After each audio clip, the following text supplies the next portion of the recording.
The talk is not a claim that every police officer is violent, because certainly they're not. Every white friend is dangerous. Certainly not. Or every predominantly white space is hostile. Again, certainly not. It's an acknowledgement that black children can't know ahead of time which ordinary encounter may become the one their parents were afraid of. White people often expect racism to announce itself. We look for the racial slur, the Confederate flag, the MAGA flag, the explicit threat, or the person willing to admit exactly what they believe. Well, real life ain't that convenient. Racism can show up as indifference. It can take the form of a delayed response, an unchecked assumption, a witness trusted too quickly, or a black child whose vulnerability is treated as evidence of irresponsibility.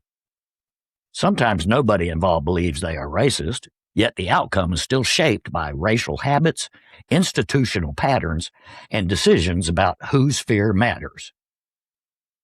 That really makes white people uncomfortable because it removes the easy villain. There may be no snarling bigot in the room. There may only be people acting on instinct, accepting the easiest explanation, protecting themselves, or failing to see a black child with the same urgency they might extend to someone else. The talk exists because black families have accumulated too much evidence to pretend those risks are imaginary. They've watched normal adolescent behavior recast as aggression. They've watched institutions settle on narratives before the evidence was complete. They've watched grieving families forced to prove that their questions deserve to be heard. No parent wants to hand that knowledge to a child. Black parents do it because withholding it can feel even more dangerous. The talk also contains brutally practical rules. Stay with the group. Know the plan. Keep your phone. Confirm the ride yourself. Make sure somebody knows where you are. Don't let embarrassment keep you from calling home. Leave when the situation starts feeling a little off. Those instructions aren't paranoia. They're risk management. The Nolan Wells case brings those fears into sharp focus.